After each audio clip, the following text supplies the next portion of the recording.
ไปจ้างอยู่ไสเด้เมืองหุ่นเมืองหุ้นอืมอ๋อไปไกลแท้ไปนำไผเด้ไปนำอีแพทไปนำอีวันนั่นเอา อ๋อลูกอันคนลูกผู้ที่ว่าได้14ปีอันติอ๋อเขาก็จะ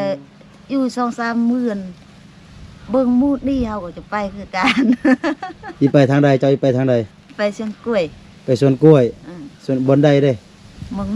ไปเมืองหุ้นโอ้สั่นค่อยว่าจะมาเทพื้นในเฮือนเจ้านี่2-3มื้อนี่บ่ดีบ่ได้เฮ็ดติค่ำบ่ดี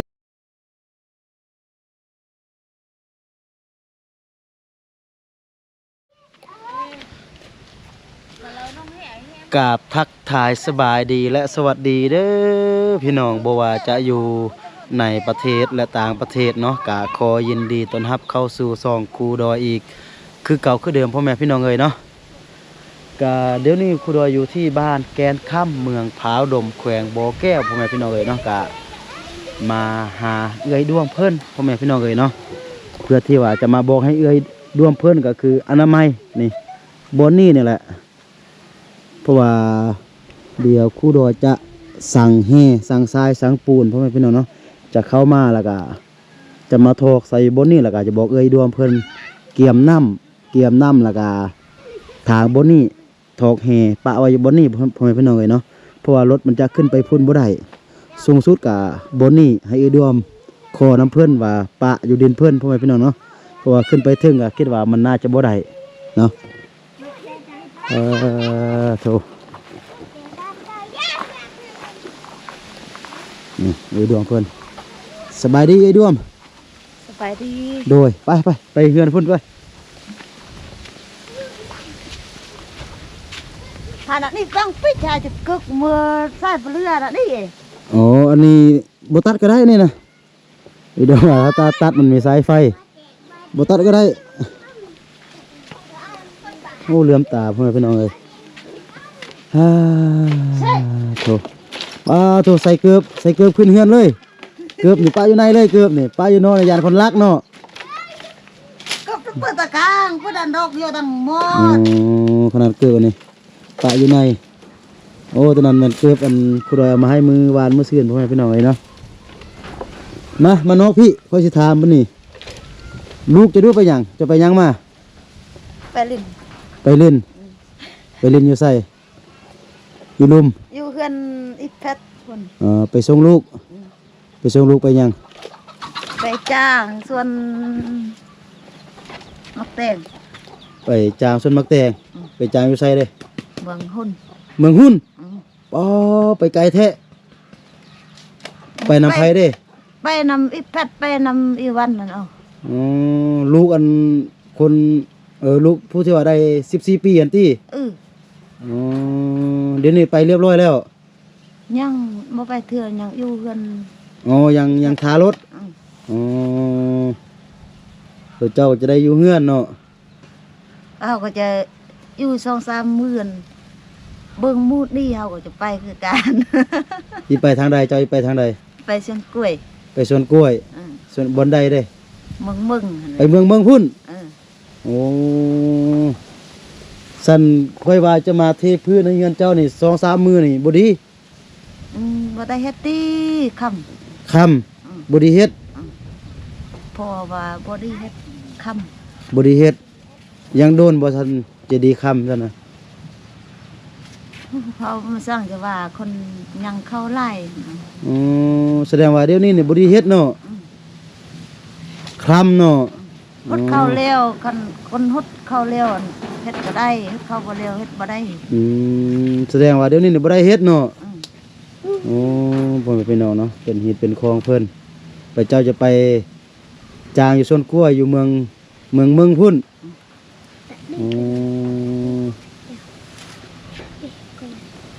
พ่อแม่พี่น้องเอ้ยคันเอาโยหาพี่น้อโหจังฮอดเนาะดาก็หัดโทเรานะโหจังฮอดนี่เอาไหนจะกายถ้าอันดีคล้ำแล้วเจ้าจึงจะกลับมาถ้าบ่ดีคล้ำนี่เจ้าก็จะไปจางอยู่เมืองหุ้นพุ่นอยู่เมืองมึงพุ่นเนาะแล้วลูกเจ้าสิไปโดนบ่ลูกเจ้าก็จะไปจางโดนบ่ลูกเขาไป บ่ฮู้จะว่าไปเดือนหนึงแล้วหมดแล้วจะมา อ๋อหมดเดือนหนึงจึงจะมาโดยอ๋อเสียดายค่อยว่ามาบนนี้เลยจะบอกเจ้ามาทางบนนี้แล้วก็จะเอาแห่มาใส่บนนี้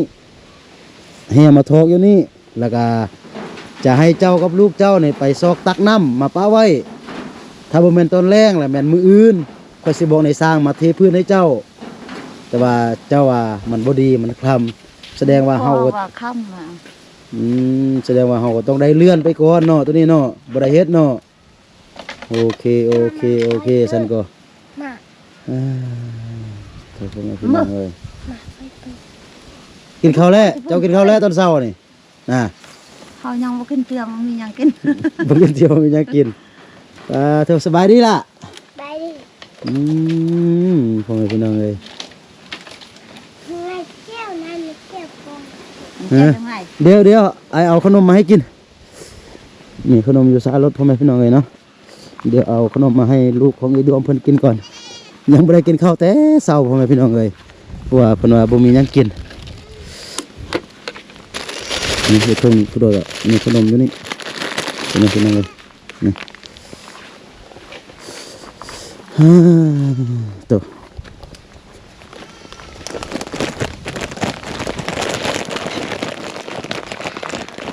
อายจะดูมันอายมันน้อง เอาเฮ็ดจะได้ก่อนนี้เอาเครื่องเฮ็ดจะได้เฮ็ดจะได้ขอบใจก่อนโอ้ ก็ใจ เออเอาหมดนี่โอ้เอาแต่อันเดียวจะได้ เอา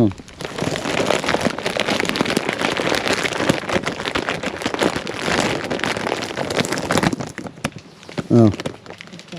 โดยเมื่อกี้เจ้าว่า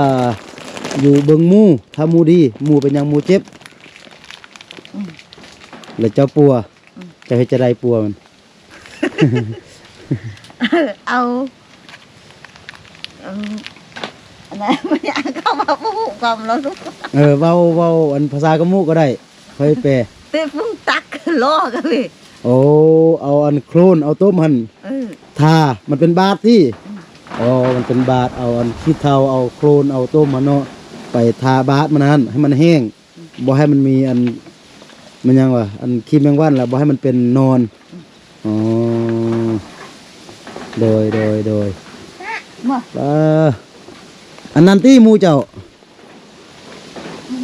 บ่แม่น น้อย หมูน้อยวะ เอาบ่ อ๋อเดี๋ยวนี้ไก่ก็เริ่มเลี้ยงอีกแล้วเนาะไก่น่ะอันนี้ไก่เจ้าที่นี่ แม่นเลย สุดเร็วก็ด้วยมาหลายพ่อแม่พี่น้องเนาะแต่ว่าเพิ่นบ่อยู่เฮือนไปเฮ็ดให้มาโจรลักหมดพ่อแม่พี่น้องเลยเนาะนี่โอ้โธ่อันนี้ดินเจ้าหมดเนาะนี่เนาะหมดพี่เนาะชื่อว่าบนเกียงนี่มันดินเจ้าหมดหม้อ แม่นเลย โอ้นี่พ่อแม่พี่น้องเลยเนาะนี่โอ้อันนี้ที่อันน้อยๆนี่ที่ แม่นแหละ พ่อแม่พี่น้องเนาะนี่หมู่ของไอ้ดวงเพิ่นเลี้ยงอ๋ออันจะว่าเป็นบ้านนี่มันสุเจ้าตอนมันตี้ บ่ดีเด้อสุเจ้านี่ตอนทำหมูน่ะ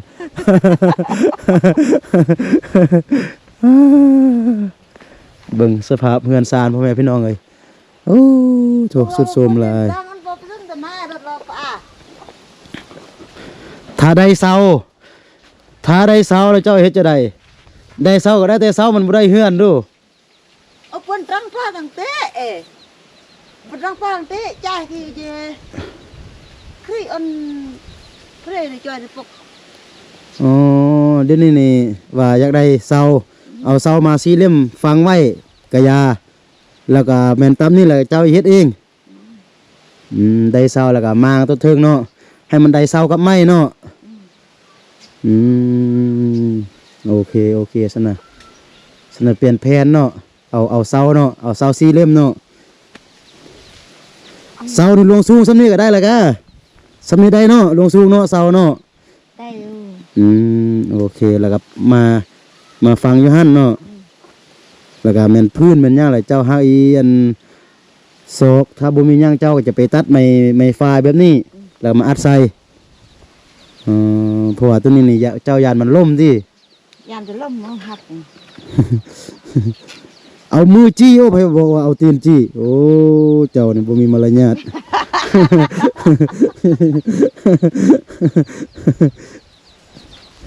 ตาผีหมดพ่อแม่พี่น้องเอ้ยเนาะแม่นถ้าเจ้าคิดแนวนั้นก็ได้คือกันเอาเศร้ามาแล้วก็เจ้าไปจ้างให้มันได้เงินหลายนั่นแหละเจ้าก็ไปจ้างแด่ลูกเจ้าก็ไปจ้างแด่ให้มันได้เงินหลายมา จะเป็นไล่ตามมือ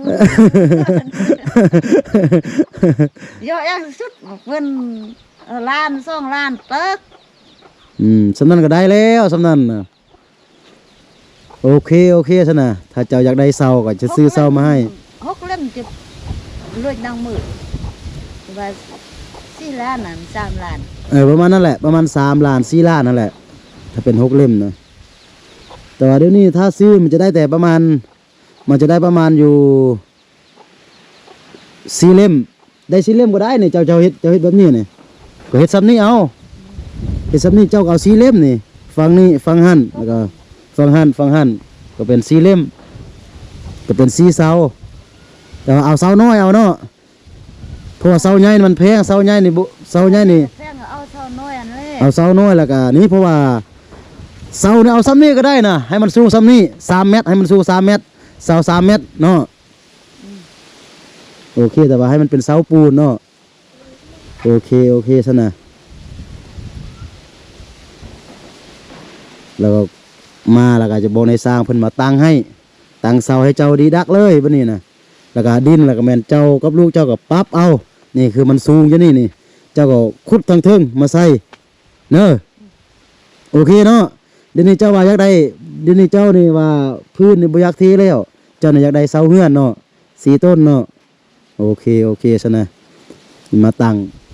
บัดนี้ตั้งแล้วก็มุ้งก็เอาตัวนี้มุ้งคือเก่าสังกะสีตัวนี้ตัวเก่า เฮ้ยจังก็สิที่ก็ต้องเปื้อนก็มาเราก็ต้องจัด ก็เบิ่งตัวใดมันหัวก็บ่ต้องใส่ตัวใดมันบ่หัวก็ใส่ นี่น้ำเปลือกพี่เซ่มันก็จะจอดนี่จะไปจอดเอ้ นี่ก็ว่านั่นแหละตัวใดที่ว่ามันหัวเจ้าก็ใส่ทางนี้ตัวใดมันบ่หัวเจ้าก็ใส่บนเจ้านอนพุ่นแม่นตอนหน้าถ้าเจ้ามีเงินเจ้าก็ค่อยมาเปลี่ยนแม่นบ่ โอเคแสดงว่าเดี๋ยวนี้นี่พื้นนี่บ่เทแล้วเจ้าว่าอยากได้เสาเฮือนเนาะอ๋อโอเคเสาเฮือน4 ต้นมาพ่อแม่พี่น้องเอ้ยเนาะโอเคซะนะสันเสาเฮือนนี่ซื้อมาป้าไว้ก็ได้ติเนาะ ตายแม่ก็ได้ ยานแต่ว่าเด็กน้อยเขาสิมาขึ้นมันอีนั่นน่ะนะ งอก้อนเน่นี่โปรของเรามาโหย หรือว่าซื้อมาแล้วก็เฮาเอาปูนเอานั่นมาเฮ็ดเลยซื้อมาแล้วเฮาก็เอาปูนเอานั่นแล้วเฮาก็มาอันทอกใส่เลยแล้วก็มาฟังปะไว้เลยดีบ่ ดี เฮ็ดแบบนั้นเอาเนาะ เฮ็ดแบบนั้นก็ดีคือกัน โอเคซะนะเจ้านี่เกียมน้ำมื้ออื่นค่อยจะบอกนายสร้างเพิ่นมาตั้งให้มาอันตั้งเสาให้ซะนะ ก็หาเลยสังแห่เลยจะอมปื้ออันก็รถเต้น เพราะว่าเฮาตั้งเสาป้ามันบ่เป็นหยังติ มันเป็นยังเลย บ่ต้องฟังเขาหลายโอ้มนเป็นหิดเป็นโคงกันน่ะ เย่เย่พี่แห่คือลิตาการเย่ห้านเนี่ยจากตรง เอา สันตั้งมืออื่นดีบ่ตั้งเสามืออื่น บ่ดี บ่ดีโอ้จนแล้วให้พุ่นจึงมาตั้ง อืม อ๋อโอเคซั่นน่ะโอเคซั่นค่อยกลับก่อนเด้อเอาสบายดี ไปดี ดีใจแล้วเนาะเดี๋ยวนี้ได้เสาเนาะ ดีใจ ดีใจพ่อแม่พี่น้องเอ้ยโอ้ยโทษพ่อแม่พี่น้องเอ้ยเนาะ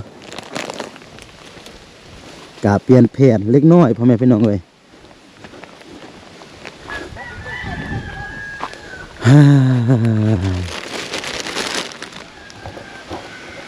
โอเคพ่อแม่พี่น้องเดี๋ยวนี้ก็คือเปลี่ยนแผน